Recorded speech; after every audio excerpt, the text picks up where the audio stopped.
ಸಂಕ್ರಾಂತಿಗೆ ಹೊಸ movies release ಆಗಿದೆ. ಅಜಿತ್ದು ತುನಿವು ಮತ್ತೆ ವಿಜಯ್ದು ವಾರಿಸು. ನಾನು ಆರ್ಟಿಕಲ್ ಹಾಕ್ಬೇಕಾ? ಲಾಭ ಹೋಗಿ ಮೂವಿ ನೋಡ್ಕೊ ಬರೋಣ. ತುನಿವು ಫಸ್ಟ್ ವಾರಿಸು ಹೋಗೋಣ. ತುನಿವು ನಡೆಯೋಲ್ಲ ವಾರಿಸು. ನಾ ಬುಕ್ ಮಾಡಾಗಿದೆ ನಡಿ.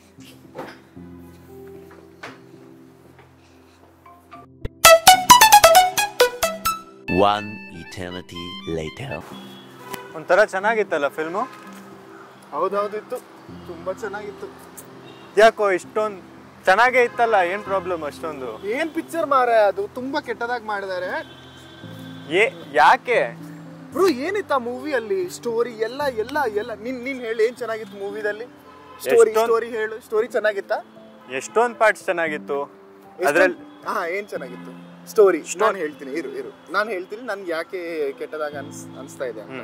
ಫಸ್ಟ್ ಸ್ಟೋರಿ ಎಷ್ಟು ಮೂವೀಸ್ ನೋಡಿದೀನಿ ಗೊತ್ತಾ ತೆಲುಗು ಅಲ್ಲಿ, ಅಲವೈಕುಂಠಪುರಂలో ಆ ಡೈರೆಕ್ಟರ್ದೇ ಮಹರ್ಷಿ ಅಂದೊಂದು ಸ್ಪಾಯ್ಲರ್ ಅಲರ್ಟ್.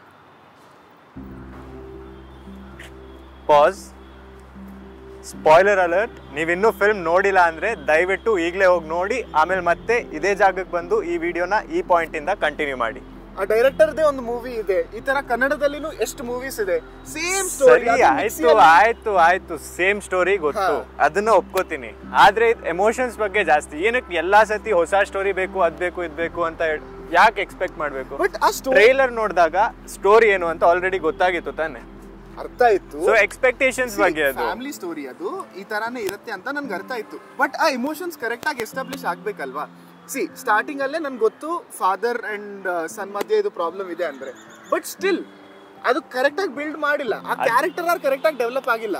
ಕ್ಯಾನ್ಸರ್ ಅಂದ್ರೆ ಕ್ಯಾನ್ಸರ್ ಬಂದ್ರೆ ಎಲ್ಲರೂ ಚೇಂಜ್ ಆಗುತ್ತೆ. ನನ್ಗೂ ಕ್ಯಾನ್ಸರ್ ಇದೆ ಅಂದ್ರೆ ನಾನು ಅದೇ ಪಾಯಿಂಟ್. ಸೊ ರಿಲೇಟೇಬಲ್ ಕಂಟೆಂಟ್ ಅದು. ಕ್ಯಾನ್ಸರ್ ಬಂದಾಗ ಶರತ್ ಕುಮಾರ್ ಆಕ್ಟಿಂಗು ಚೆನ್ನಾಗಿತ್ತು, ಅದ್ರ ಪ್ರಕಾರ ಎಷ್ಟು ಕನ್ವಿನ್ಸಿಂಗ್ ಆಗಿತ್ತು. The way man will fall down. Okay father okay to an extend routine. Okay they wanted to try emotion ಅಂತ ಅರ್ಥ ಮಾಡ್ಕೋಬೇಕು. ಓಕೆ ಆ ಬ್ರದರ್ಸ್ ಮಧ್ಯೆ ಏನಾದ್ರು ರಿಲೇಶನ್ಶಿಪ್ ಎಮೋಷನ್ ಚೆನ್ನಾಗಿ ಬಿಲ್ಟ್ ಆಯ್ತಾ? ಒಂದು Jayasudha character, mother and son relationship ಚೆನ್ನಾಗಿ ಬಿಲ್ಡ್ ಮಾಡಿದ್ದಾರೆ. Kabhi Khushi Kabhi Gham Hindi movies, but brothers ಮಧ್ಯದಲ್ಲಿ ಏನದು ಎಮೋಷನ್? ಸೇಮ್ ಸ್ಟೋರಿ, ಅದೇ ಹೇಳ್ತಿರೋದು. ಬಟ್ ಎಮೋಷನ್ಸ್ ಹಂಗೆ ಕನೆಕ್ಟ್ ಆಗುತ್ತೆ. ಡೈಲಾಗ್ಸ್ ಇಲ್ಲ ಆಗುತ್ತೆ. ಯಾಕಂದ್ರೆ ಡೈಲಾಗ್ಸ್ ನೀವು ಕನ್ಸಿಡರ್ ಮಾಡಬೇಕು. ಡೈಲಾಗ್ಸ್ ಹೆಂಗೆ ಅಂದ್ರೆ, ಎಸ್ಪೆಷಲಿ ಗಿವನ್ ದ ಸಿಚುವೇಶನ್, ಯಾವ ಫೆಸ್ಟಿವ್ ಸೀಸನ್ ಇದು, ಆ ಟೈಮಲ್ಲಿ ಫ್ಯಾಮಿಲಿ ಅದೆಲ್ಲ ಬಂದಾಗ ಎಷ್ಟು ರಿಲೇಟೇಬಲ್ ಆಗಿರುತ್ತೆ ಅನ್ನೋದು ಅರ್ಥನೂ ಮಾಡ್ಕೋಬೇಕು. ಹಂಗೆ ರಿಲೇಟ್ ಆದಾಗ ಚೆನ್ನಾಗಿತ್ತು, ನಾನು ಅದಕ್ಕೆ ಅಗ್ರಿ ಮಾಡ್ತೀನಿ.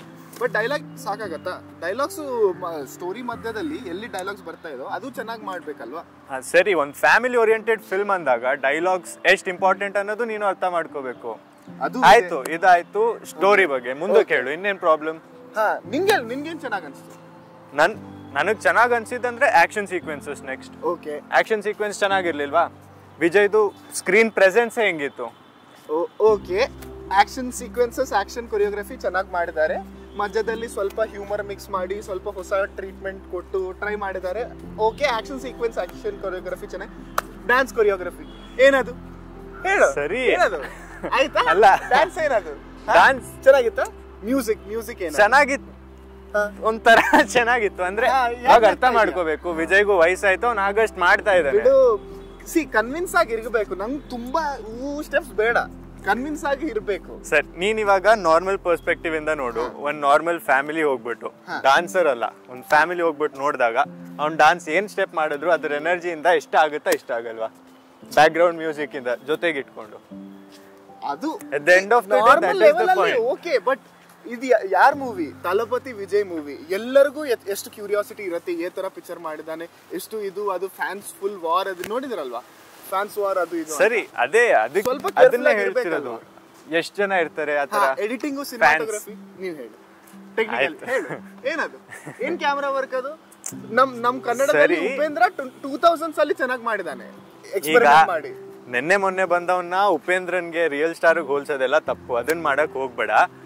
ಈಗ ಸರಿ, ಕ್ಯಾಮ್ರಾ ವರ್ಕ್, ಎಡಿಟಿಂಗ್ ಸ್ವಲ್ಪ ಪ್ರಾಬ್ಲಮ್ಸ್ ಇತ್ತು, ಒಪ್ಕೋತೀನಿ. ಅದೇನ್ ತುಂಬಾ ಚೆನ್ನಾಗಿತ್ತು ಅಂತಿಲ್ಲ. ಆದ್ರೂ ಆ ಕ್ಯಾಮೆರಾ ಥ್ರೂ ಯಾವ ತರ ತೋರ್ಸಿದ್ದಾರೆ ಎಲ್ಲ, ಒಂದು ಸೀನ್ ಇಲ್ಲ, ತರ ತೋರಿಸಿದ್ದಾರೆ. ಇಲ್ಲ ರಿಚ್ ಅಂಡ್ ಲ್ಯಾವಿಶ್ ಆಗಿ ತೋರಿಸಿದ್ದಾರೆ. ಅದು ಒಂದು ಸೀನ್ ಇಲ್ಲ, ಯಾವ ಸೀನ್ ತಗೊಂಡ್ರು ವಿಜಯ್ ಒಂದ್ಸತಿನೂ ಪೂರ್ ಆಗಿ ಕಾಣಿಸಿಲ್ಲ, which is very new to the Tamil audience. ಹೇಳೋದು ಅರ್ಥ ಆಗ್ತಿದ್ಯಾ? ಇಲ್ಲಿ ತನಕ ಎಷ್ಟು ತಮಿಳ್ ಫಿಲ್ಮ್ಸ್ ನೋಡಿದೆ where the protagonist is very rich. Actually Tamil movies ಅಲ್ಲಿ ಈ ತರ ಮೂವೀಸ್ ತೆಲುಗು ಟೆಂಪ್ಲೇಟ್ ಯೂಸ್ ಮಾಡಿದ್ದಾರೆ, ಬಟ್ ತಮಿಳಲ್ಲಿ ಈ ತರ ಮೂವೀಸ್ ಮಾಡಿಲ್ಲ. ಹೌದು, ಆಕ್ಟಿಂಗ್ ಐ ಅಗ್ರಿ ಚೆನ್ನಾಗಿ ಮಾಡಿದಾನೆ. ವಿಜಯ್, ಜಯಸುಧಾ, ಶರತ್ ಕುಮಾರ್, ಬ್ರದರ್ ರೋಲ್ಸ್ ಎಲ್ಲರೂ ಒಂಥರ Vijay was fun. Vijay was fun. Comedy scenes ಚೆನ್ನಾಗಿ ಮಾಡಿದಾನೆ. ಯೋಗಿ ಬಾಬುದು ತುಂಬಾ ಚೆನ್ನಾಗಿ ಬಂದಿದೆ. ಮತ್ತೆ ಹೀರೋಯಿನ್ ರೋಲ್ ಏನದು?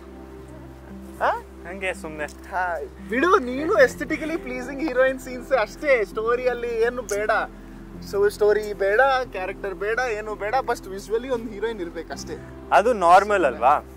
ಇವಾಗ ಯಾವುದೇ ಫಿಲ್ಮ್ ತಗೊಂಡ್ರು, ಎಸ್ಪೆಷಲಿ ಮಾಸ್ ಎಂಟರ್ಟೈನರ್, ಒಂದು ಹೀರೋಯಿನ್ ಇರೋದು ಇಂಪಾರ್ಟೆಂಟ್ ಅಷ್ಟೇನಾ? ಒಂದು ಜಸ್ಟ್ ಇರಬೇಕು. Dance, relief from emotions. ನೋಡಿದ್ರು Rashmika didn't carry any emotionally strong scenes. Positive points okay. Pongal movie, Pongal ಈ ತರ ಮೂವೀಸ್, ಫ್ಯಾಮಿಲಿ ಮೂವೀಸ್, ಸರಿ ಅದೆಲ್ಲ ಬಿಡು. ನಿಮ್ಮ ಅಮ್ಮನ್ ಕರ್ಕೊಂಡು ಹೋದ್ರೆ ಅವ್ರಿಗೆ ಇಷ್ಟ ಆಗುತ್ತಾ ಆಗಲ್ವಾ ಈ ಫಿಲ್ಮ್? ಏನೋ ಇಷ್ಟ ಆಗತ್ತೆ, ಪಾಯಿಂಟ್ ಅದೇ, ಫ್ಯಾಮಿಲಿ ಆಡಿಯನ್ಸ್ ಇಷ್ಟ ಪಾಯಿಂಟ್ ಅದೇ. ಇವಾಗ ಸೀಸನ್, ಅದು ಪೊಂಗಲ್ ಸೀಸನ್, ಸಂಕ್ರಾಂತಿ ಸೀಸನ್, ಎಷ್ಟೋ ಮೆಜಾರಿಟಿ ಇಂಡಿಯನ್ಸ್ಗೆ ಅದು ನ್ಯೂ ಇಯರ್ ತರ. ಸೊ ಹೊಸ ವರ್ಷ ಯಾವ ತರ ಶುರು ಮಾಡಬೇಕು ಅಂತ ಇರ್ತಾರೆ, ಒಂದು ಪಾಸಿಟಿವ್ ನೋಟ್, ಒಂದು ಹ್ಯಾಪಿ ನೋಟ್. ಸೊ ಅದನ್ನೇ ಕೇಟರ್ ಮಾಡೋದು ಈ ಫಿಲ್ಮು. ತುಂಬಾ ಪಾಸಿಟಿವ್ ವೈಬ್ಸ್ ಕೊಡುತ್ತೆ. ಈ ತರ ಎಲ್ಲರಿಗೂ ತಗೊಂಡು ಹೋಗಕ್ಕೆ ಇಲ್ಲ ಅಲ್ವಾ ಮೂವೀಸು? ಎಲ್ಲರಿಗೂ ಕೇಟರ್ ಮಾಡ್ಬೇಕು. ನಾನು ಹೇಳಿದ್ದೀನಲ್ಲ, ತುನಿವು ಮೂವಿ ಹೋಗೋಣ ಅಂತ ನಾನು ಎಷ್ಟು ಹೇಳಿದ್ದೀನಿ, ಆಕ್ಷನ್ ಮೂವಿ ಅಂತ. ಸುಮ್ನೆ ನೀನೇ ಫ್ಯಾಮಿಲಿ ಮೂವಿ, ಪೊಂಗಲ್ ಎಮೋಷನ್ ಅದು ಇದು ಅಂತ ತಗೊಂಡೋಗಿ ಆಯ್ತು. ನೋಡಿದ್ರಲ್ಲ, ಇದು ನಮ್ಮ ಒಪಿನಿಯನ್. ನನ್ಗೂ ಚೆನ್ನಾಗಿ ಅನ್ಸಿಲ್ಲ, ಅದಕ್ಕೇನೆ ನಾನು ಈ ತರ ಮಾತಾಡ್ತಾ ಇದ್ದೀನಿ. ಅವನ್ ಚೆನ್ನಾಗಿ ಅನ್ಸಿತ್ತು, ನಿಮ್ಗೂ ಡಿಫ್ರೆಂಟ್ ಒಪಿನಿಯನ್ ಇರುತ್ತೆ.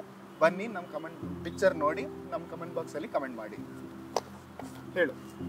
ಅದೇ ಎಲ್ರಿಗೂ ಡಿಫ್ರೆಂಟ್ ಒಪಿನಿಯನ್ ಇರುತ್ತೆ, ಸರಿ. ಬಟ್ ಫೆಸ್ಟಿವ್ ಸೀಸನ್ ಅಲ್ಲಿ ಫ್ಯಾಮಿಲಿ ಅಂತ ಜಾಸ್ತಿ ಕಾನ್ಸಂಟ್ರೇಟ್ ಮಾಡ್ತಾರ, ಮಾಸ್ ಅಂತನ? ಅದು ಮುಖ್ಯ. ಸರಿ ಆಯ್ತು, ಇವಾಗ ತುನಿವು ಅಂತ ಹೇಳಿದ್ಯಲ್ಲ, ತುನಿವು ಪಿಕ್ಚರ್ ನೀನ್ ಬಾ, ನಾನು ಹೇಳ್ತೀನಿ. ತುನಿವು ಇದಕ್ಕಿಂತ ಚೆನ್ನಾಗಿರುತ್ತೆ, ಪಕ್ಕ ಚೆನ್ನಾಗಿರುತ್ತೆ ಮೂವಿ. ಸರಿ ಆಯ್ತು, ಬಾ ನೋಡ್ಕೊಂಡ್ ಬರೋಣ. One eternity later. ಏನು ಹೇಳು, ಏನಾಯ್ತು? ಏನಾಯ್ತಾ? ತುನಿವು ಮೂವಿ ಚೆನ್ನಾಗಿತ್ತಲ್ವಾ? ಏನು ತುನಿವು ಮೂವಿ ಏನು ಹೇಳ್ತಿರೋದ್ ಕೇಳಿಸ್ತಿಲ್ಲ. ಸುಮ್ನೆ ಇರೋ, ನಾನು ವಾರಿಸು ಮೂವಿ ಚೆನ್ನಾಗಿಲ್ಲ ಅಂತ ಅಂದ್ರೆ ಹಾಗೇನಿಲ್ಲ. ವಾರಿಸುದೇನ್ ಕೆಟ್ಟದಾಗಿತ್ತು ಅನ್ನೋದನ್ನು ನಾನು ಒಪ್ಕೊಂಡಿದ್ದೀನಿ.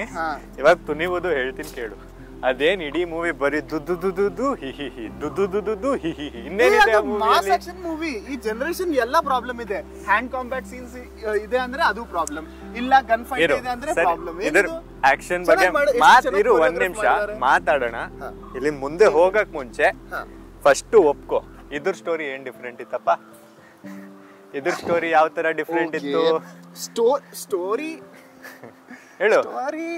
ಸ್ಟೋರಿ ಸೇಮ್ ಸ್ಟೋರಿ, ಅಗ್ರಿ ಮಾಡ್ತೀನಿ. ಮಾಡ್ದಾ? ಪ್ರೆಸೆಂಟೇಷನ್, ಒಂದ್ ನಿಮಿಷ, ಪ್ರೆಸೆಂಟೇಷನ್ ಇಂಪಾರ್ಟೆಂಟ್ ಅಲ್ವಾ? ಕ್ಯಾಮೆರಾ ನೋಡು, ಅಗ್ರಿ ಮಾಡು. ಸೇಮ್ ಸ್ಟೋರಿ ರಿಪೀಟ್ ಮಾಡಿದ್ದಾರೆ. ಇವಾಗ ಹೇಳು. ಬಟ್ ಪ್ರೆಸೆಂಟೇಷನ್ ಚೆನ್ನಾಗಿತ್ತಲ್ವಾ? ಆತರ ಪ್ರೆಸೆಂಟೇಷನ್ ಇರ್ಬೇಕಲ್ವಾ? ಪ್ರೆಸೆಂಟೇಷನ್ ಡಿಫ್ರೆಂಟ್ ಆಗಿ ಹೇಸ್ಟ್ ಸ್ಟೋರೀಸ್ ಅಲ್ಲಿ ಎಷ್ಟು ಡಿಫ್ರೆಂಟ್ ಮಾಡ್ತಾರೆ ಮಾರ, ಅಷ್ಟೇ ಇರುತ್ತೆ ಅದು. ಬಟ್ ಆ ಸ್ಕ್ರೀನ್ ಪ್ಲೇ ಅಲ್ಲಿ ಬಿಲ್ಡಿಂಗ್ ಏ ತರ ಇರುತ್ತೆ, ಬಿಲ್ಡಪ್ ಏ ತರ ಇರುತ್ತೆ. ಮತ್ತೆ ಹೇಳ್ತಾ ಇದ್ದೀನಿ, ಈ ಮೂವಿದು ಸ್ಪಾಯ್ಲರ್ಸ್ ಬಗ್ಗೆ ಮಾತಾಡ್ತೀವಿ. ಸೊ ನೀವು ಮೂವಿ ನೋಡಿಲ್ಲ ಅಂದ್ರೆ ಈಗಲೇ ಹೋಗಿ ನೋಡ್ಕೊಂಡು ಮತ್ತೆ ಇದೇ ಪಾಯಿಂಟ್ ಬಂದು ವಿಡಿಯೋನ ಕಂಟಿನ್ಯೂ ಮಾಡಿ. ಓಕೆ ಅಲ್ವಾ? ಆಸ್ ಎ ತಮಿಳ್ ಮೂವಿ ತರ ನೋಡು, ಇಂಡಿಯನ್ ಮೂವಿ ತರ ನೋಡು, ಕನ್ವಿನ್ಸಿಂಗ್ ಅಲ್ವಾ? ಎಂಜಾಯ್ಮೆಂಟ್ ಇತ್ತಾ? ಅದೇ ಸೇಮ್ ಸ್ಟೋರಿ ರಿಪಿಟೇಟಿವ್ ಅನ್ನೋದು. ಮತ್ತೆ ಅದನ್ನೇ ಹೇಳೋದು, ನೀವು ಟ್ರೈಲರ್ ನೋಡಿದಾಗ ಏನ್ ಎಕ್ಸ್ಪೆಕ್ಟ್ ಮಾಡ್ಬೇಕು ಅನ್ನೋದನ್ನ ಫಸ್ಟೇ ಯೋಚನೆ ಮಾಡ್ಕೊಂಡು ಹೋದ್ರೆ ಎಲ್ಲಾ ಮೂವಿನೂ ಎಂಜಾಯ್ ಮಾಡಕ್ ಆಗುತ್ತೆ. ಸೇಮ್ ವಿತ್ ವರಿಸು, ಇದ್ರ ಜೊತೆನೂ ಹಂಗೆ. ಹಂಗ್ ಯೋಚನೆ ಮಾಡ್ಬಿಟ್ಟು ಎಕ್ಸ್ಪೆಕ್ಟೇಷನ್ ಲೋ ಇಟ್ಕೊಂಡ್ರೆ ಚೆನ್ನಾಗಿದೆ. ಆಕ್ಟರ್ ಫುಲ್ ತಲಾ ಸ್ಟೈಲ್ ಅದು. ಬಟ್ ಸಾಂಗ್ಸ್ ಜಾಸ್ತಿ ಇಲ್ಲ, ಒಂದೇ ಸಾಂಗ್ ಎಲ್ಲಿ ಬೇಕೋ ಅಲ್ಲಿ ಸಾಂಗ್ ಇದೆ. ಗುಡ್ ಪಾಯಿಂಟ್ ಅಲ್ವಾ? ಬ್ಯಾಕ್ ಗ್ರೌಂಡ್ ಮ್ಯೂಸಿಕ್ ಓಕೆ, ಅಷ್ಟು ಗ್ರೇಟ್ ಇಲ್ಲ, ಸ್ಕೋಪ್ ಇದೆ ಇಂಪ್ರೂವ್ಮೆಂಟ್ ಮಾಡಕ್ಕೆ, ಬಟ್ ಕನ್ವಿನ್ಸಿಂಗ್ ಇತ್ತು. ಅಜಿತ್ ಕ್ಯಾರೆಕ್ಟರ್ ಒಂದು ಮೇನ್ ಪಾಯಿಂಟ್ ಏನಂದ್ರೆ, ಅಜಿತ್ ಕ್ಯಾರೆಕ್ಟರ್ ಯಾವ ತರ ಆಯ್ತು ನೀನ್ ಹೇಳು. ಅಜಿತ್ ಕ್ಯಾರೆಕ್ಟರ್ ಅಲ್ಲಿ ಸ್ಪೆಷಲ್ ಇತ್ತು ನಾರ್ಮಲ್ ಮೂವೀಸ್ ಅಂದ್ರೆ ದ ಥಿಂಗ್ ದಟ್ ಅವ್ನ್ ಕೆಟ್ಟವನ್ ಆಗಿದ್ರು ಅದನ್ನ ಕ್ಯಾರಿ ಮಾಡ್ತಾನೆ ಲಾಸ್ಟ್ ತನಕ, ಸಡನ್ ಆಗಿ ಫ್ಲಿಪ್ ಆಗಲ್ಲ. ಹೌದಲ್ವಾ? ಒಂದು ಮಾಸ್ ಮೂವಿಯಲ್ಲಿ ಇಲ್ಲ ಬ್ಯಾಡ್ ಗೈ ಆ ತರನೇ ತೋರಿಸಿದ್ದಾರೆ. ಸರಿ, ಅದೇ ಹೇಳ್ತಿರೋದು. So that you get to know, trailer ನೋಡಿದ ತಕ್ಷಣ ಗೊತ್ತಾಗುತ್ತೆ, you know what to expect ಅಂತ. ಹೌದು, ಇನ್ನೇನ್ ಪ್ರಾಬ್ಲಮ್ಸ್ ಇತ್ತು? ಹ್ಯಾಂಡ್ ಟು ಹ್ಯಾಂಡ್ ಆಕ್ಷನ್ ಅಂತ ತಗೊಂಡ್ರು ಎಲ್ಲಿ ಹ್ಯಾಂಡ್ ಟು ಹ್ಯಾಂಡ್ ಕಾಂಬ್ಯಾಟ್ ಅಂತಾನೆ ಬರೀ ಮಾತು ಎತ್ತಿದ್ರೆ bullets from the first scene ಇಂದ ಬುಲೆಟ್ಸೇ ಇತ್ತು. ಸೊ ಅದು ಸ್ವಲ್ಪ ಬೆಟರ್ ಮಾಡ್ಬೋದು. ನನಗೂ ಈವನ್ ಐ ಫೆಲ್ಟ್ ಅದು ತುಂಬಾ ಜಾಸ್ತಿ ಆಯ್ತು, ಇಷ್ಟು ಗನ್ ಫೈಟ್ ಬೇಡ, ಸ್ವಲ್ಪ ಹ್ಯಾಂಡ್ ಟು ಹ್ಯಾಂಡ್ ಫೈಟ್ ಇರಬೇಕು, ಡೈಲಾಗ್ ಅದು ಇರಬೇಕು ಅಂತ. But mass movie, action movie, ಸ್ವಲ್ಪ ಹಾಲಿವುಡ್ ಸ್ಟ್ಯಾಂಡರ್ಡ್ಸ್ ಟ್ರೈ ಮಾಡಿದ್ದಾರೆ. ಇಲ್ಲ ಯಾವ ಸ್ಟ್ಯಾಂಡರ್ಡ್ಸ್ ಬಗ್ಗೆ ಇವಾಗ ನೀನ್ ನೋಡ ಮೂವಿದು ಎಡಿಟಿಂಗ್ನೇ ನೋಡು, ಸೆಟ್ ಹಾಕಿರೋದು ನೋಡು, ಎಷ್ಟು simplistic, cinematography very simplistic, still cameras ಒಂದ್ ಶಾಟ್ ಅಷ್ಟೇ. ನೀನು ಅರ್ಥ ಮಾಡ್ಕೋಬೇಕು, ನಾನು ವಾರಿಸು ಮೂವಿ ಟೈಮಲ್ಲಿ ಹೇಳಿದ್ದೀನಲ್ಲ, ನಾನು ಅರ್ಥ ಮಾಡ್ಕೊಂಡಿದ್ದೀನಲ್ವಾ, ಆ ಥರನೇ ಇದು ಇಂಡಿಯನ್ ಮೂವಿ. ನಮಗೂ ಬಡ್ಜೆಟ್ ಕನ್ಸ್ಟ್ರೇನ್ಸ್, ಟೆಕ್ನಾಲಜಿ ಕನ್ಸ್ಟ್ರೇನ್ಸ್ ಇರುತ್ತೆ. ಆ ಕನ್ಸ್ಟ್ರೇನ್ಸ್ ಅಲ್ಲಿ ಈ ತರ ಮಾಡಿದಾರೋ ಅದು ನೀವು ಯೋಚನೆ ಮಾಡಿ. ಈಗ ತಾನೇ ಹಾಲಿವುಡ್ ಅಂತ ಹೇಳ್ದಲ್ಲ, ಅದಕ್ಕೆ ಹೇಳ್ದೆ. ಆ ತರ ಸ್ಟ್ಯಾಂಡರ್ಡ್ಸ್ ಟ್ರೈ ಮಾಡಿದಾರಲ್ವಾ. ಹೀರೋಯಿನ್ ಕ್ಯಾರೆಕ್ಟರ್ ಚೆನ್ನಾಗಿತ್ತು, ಆಕ್ಟಿಂಗ್, ಅವ್ರ ಕ್ಯಾರೆಕ್ಟರ್ ತುಂಬಾನೇ ಇಟ್ ವಾಸ್ ಇಂಟ್ರೆಸ್ಟಿಂಗ್ ಮಾಡಿದ್ದಾರೆ. ಎಲ್ಲ ಕ್ಯಾರೆಕ್ಟರ್ಸ್ ತುಂಬಾ ಚೆನ್ನಾಗಿ ಬಿಲ್ಡ್ ಮಾಡಿದ್ದಾರೆ. ಬ್ಯಾಂಕ್ ಎಂಪ್ಲಾಯ್ಸ್ ಹೋಗ್ಲಿ, ಬ್ಯಾಕ್ ಗ್ರೌಂಡ್ ಜರ್ನಲಿಸಂ ಮಧ್ಯೆ ಸಟೈರ್, ಅದು ಡೈರೆಕ್ಟ್ ಆಗಿಲ್ಲ, ಬಟ್ ಒಂದ್ ಸಟಲ್ ತರ ಒಂದ್ ಸಟೈರ್ ಚೆನ್ನಾಗಿತ್ತು. ಫುಲ್ ಸೋಷಿಯಲ್ ಸೆಟರ್ ಅದು ಸ್ಕ್ರೀನ್ ಪ್ಲೇ ಅಲ್ಲಿ ಇನ್ಕ್ಲೂಡ್ ಮಾಡಿದ್ದಾರೆ, ಅದು ಚೆನ್ನಾಗಿ ಮಾಡಿದ್ದಾರೆ. ಮಂಜು ವಾರಿಯರ್ ಒಂದು ನೈಸ್ ಕ್ಯಾರೆಕ್ಟರ್, ಅದು ಅದೇ ಜಸ್ಟ್ ರಶ್ಮಿಕಾ ತರ ಪೀಪಲ್ ಪ್ಲೀಸಿಂಗ್ ಕ್ಯಾರೆಕ್ಟರ್ ಅಲ್ಲ, ಅದು ಕ್ಯಾರೆಕ್ಟರ್ಗೆ ಒಂದು ಆರ್ಕ್ ಇತ್ತು, ಸ್ಟೋರಿ ಲೈನ್. ಮತ್ತೆ ರಶ್ಮಿಕಾನ್ ವಾಪಸ್ ತಗೋ ಬರ್ತೀಯಾ? ನೀವು ಬಗ್ಗೆ ಮಾತಾಡ್ತಿದೀವಿ ತಾನೇ, ಮಾತಾಡೋ ಈ ತರಾನೇ ಅಷ್ಟೇ. ಹೇಳು ಮತ್ತೆ. ಅದೇ ಆ ಕ್ಯಾರೆಕ್ಟರ್ ತುಂಬಾನೇ ಚೆನ್ನಾಗಿತ್ತು, ಆ ಕ್ಯಾರೆಕ್ಟರ್ ಕೊಟ್ಟಿದ್ದ ಸ್ಟ್ರೆಂತ್ ತುಂಬಾ ಚೆನ್ನಾಗಿತ್ತು. ಇಟ್ ವಾಸ್ ನಾಟ್ ಲೈಕ್ ಒಂದು ಡ್ಯಾಮ್ಸಲ್ ಇನ್ ಡಿಸ್ಟ್ರೆಸ್ ಮತ್ತೆ ಅಜಿತ್ ಬರ್ಬೇಕು ಕಾಪಾಡಕ್ಕೇನು, ಇವಳೇ ಎಷ್ಟೋ ಸತಿ ಅಜಿತ್ ನ ಕಾಪಾಡ್ತಿದ್ಲು, ವಿಚ್ ಇಸ್ ವೆರಿ ನೈಸ್. ಅದು ಅದೇ ಹೇಳ್ತಿರೋದು. ನಾನು ಅಗ್ರಿ ಮಾಡ್ತೀನಿ, ಪ್ರಾಬ್ಲಮ್ಸ್ ಇತ್ತು, ಎಡಿಟಿಂಗ್ ಸ್ವಲ್ಪ ಟಕ್ ಅಂತ ಚಾಪಿ ಎಡಿಟಿಂಗ್ ಇತ್ತು, ತುಂಬಾ ಮಾಸಿ ಆಕ್ಷನ್ ಇತ್ತು. ಓಕೆ, ಇದು ಪೊಂಗಲ್ ಮೂವಿ ಅಲ್ಲ, ದಸರಾ ಮೇ ಬಿ ದಿವಾಲಿ ಇಲ್ಲ, Ajith normal movie. But Pongal ಟೈಮ್ಗೆ Varisu movie maybe correct movie ನಮ್ಮ ಒಪಿನಿಯನ್ ಅಲ್ಲಿ, ಯಾಕಂದ್ರೆ ಫ್ಯಾಮಿಲಿ ಆಡಿಯನ್ಸ್ ಜಾಸ್ತಿ ಬರ್ತಾರೆ. But as a movie compare ಮಾಡೋಕ್ಕೆ ತುನಿವು ಕಂಪ್ಯಾರಿಟಿವ್ಲಿ ಒಂದು ಬೆಟರ್ ಫಿಲ್ಮ್ ಅಂತ ನನ್ಗೆ ಅನಿಸ್ತಾ ಇದೆ. ಬಾಸ್ ನೋಡಿದಿರಲ್ಲ, ಇನ್ನೊಂದ್ಸಲ ಹೇಳ್ತೀನಿ, ಇದು ನಮ್ಮ ಒಪಿನಿಯನ್, ನಮ್ಗೆ ಈ ಥರ ಅನಿಸ್ತಾ ಇದೆ, ಅದಕ್ಕೆ ನಾನು ಇದು ಹೇಳಿದ್ದೀನಿ. ಡಿಫ್ರೆಂಟ್ ಇರುತ್ತೆ, ಎಲ್ಲರಿಗೂ ಡಿಫ್ರೆಂಟ್ ಇರುತ್ತೆ. ನಿಮ್ಮ ಒಪಿನಿಯನ್ ಏನೋ ಕಮೆಂಟ್ ಬಾಕ್ಸಲ್ಲಿ ಕಮೆಂಟ್ ಮಾಡಿ. ಹೇಳಿ. ನನ್ನ ಪ್ರಕಾರ ಎರಡು ಮೂವಿನೂ ಚೆನ್ನಾಗೇ ಇತ್ತು. ಇದೊಂದು ಒಂದಕ್ಕಿಂತ ಒಂದು ಅಂತಲ್ಲ, ಎರಡು ಬೇರೆ ಬೇರೆ ಬೀಟ್ಸ್ ಅಲ್ಲೇ ಬರುತ್ತೆ. ಒಂದು full out and out action ಆದ್ರೆ ಒಂದು family entertainer. At the end of the day ಎರಡು ಗ್ರೇಟ್ ಮೂವೀಸ್ ಅಂತಲ್ಲ, ಆವ್ರೇಜ್ ಎಂಟರ್ಟೈನ್ಮೆಂಟ್ ಮೂವೀಸ್. ಹೋಗ್ಬೇಕು, ಸುಮ್ಮನೆ ಕಣ್ಮುಚ್ಕೊಂಡು ಅದು ಇದು ಯೋಚನೆ ಮಾಡದೆ ಎಂಜಾಯ್ ಮಾಡ್ಕೊಂಡು ಬರಬೇಕು ಮೂವಿನ. ಹಂಗಿದ್ರೆ ಪಕ್ಕ ಎರಡನ್ನೂ ಎಲ್ಲರೂ ಎಂಜಾಯ್ ಮಾಡ್ಕೊಂಡೇ ಬರ್ತಾರೆ, ಯಾರಿಗೂ ಏನು ಹಂಗೆ ಡಿಸಪಾಯಿಂಟ್ಮೆಂಟ್ ಅಂತ ಫೀಲ್ ಆಗಲ್ಲ ಅಂತ ನನಗೆ ಅನಿಸ್ತಾ ಇದೆ. ಬಟ್ ನಾನು ಈ ತೆಲುಗು ಮೂವೀಸು, ಕನ್ನಡ ಮೂವೀಸ್ ತುಂಬಾ ಜಾಸ್ತಿ ಆಲ್ರೆಡಿ ನೋಡಿದ್ದೀನಿ, ನನಗೆ ಟೆಂಪ್ಲೇಟ್ ಗೊತ್ತು. ಆ ಥರ ಆಡಿಯನ್ಸ್ಗೆ ನಂತರ ಮೇ ಬಿ ಸ್ಕೋಪ್ ಇದೆ, ಡಿಸಪಾಯಿಂಟ್ಮೆಂಟ್ ಆಗುತ್ತೆ. ಅದನ್ನೇ ಹೇಳ್ಬೋದಲ್ಲ, ನಾನು ನೋಡಿದೀನಿ ಇವಾಗ, ತೆಲುಗುನು ನೋಡಿದೀನಿ, ಕನ್ನಡನೂ ನೋಡಿದೀನಿ. ನನ್ಗೆ ಅರ್ಥ ಆಯ್ತು ನಿನ್ ಪಾಯಿಂಟ್. ಆಬ್ಜೆಕ್ಟಿವ್ ಒಪಿನಿಯನ್ ಇರತ್ತೆ, ಸ್ಕೋಪ್ ಇದೆ. ಸೊ ನೋಡಿದ್ರಲ್ಲ, ಇದು ನಮ್ಮ ಒಪಿನಿಯನ್. ಇದು ನಾವು ಈ ಎರಡು ಮೂವಿಗಳನ್ನ ನೋಡಿ ನಮಗೇನ್ ಅನ್ನಿಸ್ತು ಅಂತ ಹೇಳ್ತಾ ಇದೀವಿ. ಸೊ ನೀವು ಹೋಗಿ ನೋಡಿ, ನಿಮಗೇನ್ ಅನ್ಸುತ್ತೆ ಅದನ್ನ ಒಂದ್ಸತಿ ಕಮೆಂಟ್ ಮಾಡಿ ನಮ್ಮ ಕಮೆಂಟ್ ಬಾಕ್ಸ್ ಅಲ್ಲಿ ಹೇಳಿ. ನೀವ್ ನೋಡ್ತಾ ಇದ್ದೀರಾ ನೋಡಿ ಸಿನಿಮಾ ಇರೋದೇ ಹೀಗೆ. ಇಲ್ಲಿ ನಾವು ಎಲ್ಲಾ ತರದ ಸಿನಿಮಾದು ರಿವ್ಯೂ ಮಾಡ್ತೀವಿ, ನಮ್ಮ ಪಾಯಿಂಟ್ಸ್ ನ ನಿಮ್ ಜೊತೆ ಶೇರ್ ಮಾಡ್ಕೋತೀವಿ. ನಮ್ಮ ಒಪಿನಿಯನ್ಸ್ ತಗೊಂಡು ಬೇಜಾರ್ ಮಾಡ್ಕೋಬೇಡಿ, ಇದು ನಮ್ಮ ಒಪಿನಿಯನ್ಸ್ ಮಾತ್ರ. ನಿಮ್ಗೆ ಡಿಫ್ರೆಂಟ್ ಇರುತ್ತೆ, ಅದು ಟೋಟಲ್ ಆಗಿ ಇರಬೇಕು. ಎಲ್ಲರಿಗೂ ಒಂದು ಡಿಫ್ರೆಂಟ್ ತರ ಒಪಿನಿಯನ್ಸ್ ಇರುತ್ತೆ, ಆ ತರಾನೇ ಇರಬೇಕು. ನಿಮ್ಮ ಒಪಿನಿಯನ್ಸ್ ಪ್ಲೀಸ್ ಕಮೆಂಟ್ ಬಾಕ್ಸ್ ಅಲ್ಲಿ ಮೆನ್ಷನ್ ಮಾಡಿ, ನಮಗೂ ಅರ್ಥ ಆಗತ್ತೆ ಜನರು ಈ ತರ ನೋಡ್ತಾ ಇದ್ದಾರೆ, ಅರ್ಥ ಮಾಡ್ಕೋತಿದ್ದಾರೆ ಅಂತ. ಸೊ ನಮ್ ನೆಕ್ಸ್ಟ್ ವಿಡಿಯೋ ತನಕ ಕಾಯ್ತಾ ಇರಿ. ನೀವ್ ನೋಡ್ತಿದ್ದೀರಾ ಕರ್ನಾಟಕ ತಕ್. ನನ್ನ ಹೆಸರು ಮಾರುತಿ ಆಚಾರ್ಯ, ನಾನ್ ಸಂಜಯ್ ಪೊನ್ನಪ್ಪ. ಬೆಂಗಳೂರಿನಿಂದ ಮಂಗಳೂರುವರೆಗೆ, ಬೀದರ್ನಿಂದ ಚಾಮರಾಜನಗರದವರೆಗೆ ನಿಮ್ಮ ಸುದ್ದಿ ನಿಮ್ಮದೇ ಭಾಷೆಯಲ್ಲಿ. ಕರ್ನಾಟಕ ತಕ್.